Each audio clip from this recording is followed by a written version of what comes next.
putting the Zero FXS to the test on track. Remember that time, 2 years ago in 2014, when we put an electric bike up against an ICE motorcycle, and the electric won? The two protagonists in that matchup were the Zero FX, modified for supermoto used by our friend Harlan Flagg, proprietor of Hollywood Electrics, and the Suzuki DR-Z400SM. At that time Zero had yet to officially have a supermoto version of its FX in the lineup, but other than the obvious change in wheels, brakes, and tires, the FX was otherwise a stock bike. Zero's motto of sophisticated simplicity is evident with the IPM motor.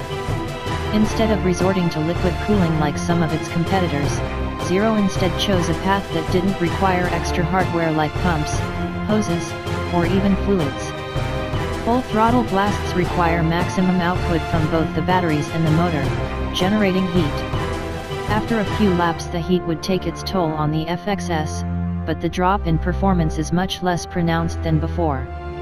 Yes, I did still feel a slight drop-off in power, but it didn't spoil the fun.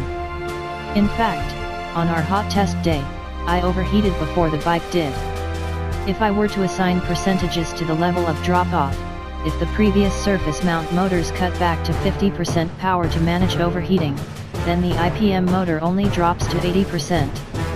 That's the difference I felt from the saddle. There's no point boring you with details about the FXS's handling characteristics. We've covered the FX platform so many times one simply needs to type it in the MO search bar to find out.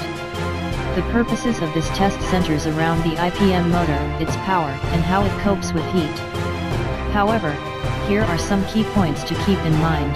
The FX ZF3.3, only one battery pack, costs $8,495, before a $850 federal tax credit. Meanwhile, the ZF6.5, 2 battery packs, will set you back $10,990 before an $1,100 federal tax credit. Check the Zero website for any state credits where you live. Both models come with fully adjustable 41mm Showa suspension bits at both ends, and a single 320mm disc up front mated to a J1 2-piston caliper. Steel braided lines and Bosch ABS come standard.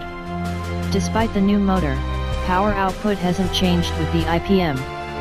There's still 44 HP and 70 lb-ft available to push around the 292-pound, claimed, FXS, and it does so briskly.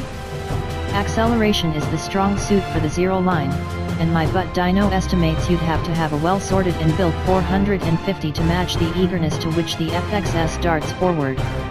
Using Zero's smartphone app, at the push of a button the bikes were dialed for maximum power and maximum regenerative braking, the latter to allow the journos on hand who hadn't ridden an electric before to experience a sort of engine braking effect they're familiar with on ICE machines.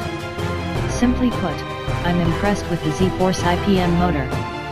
More than just vaporware or marketing mumbo-jumbo, this is a noticeable step forward compared to the technology it's replacing.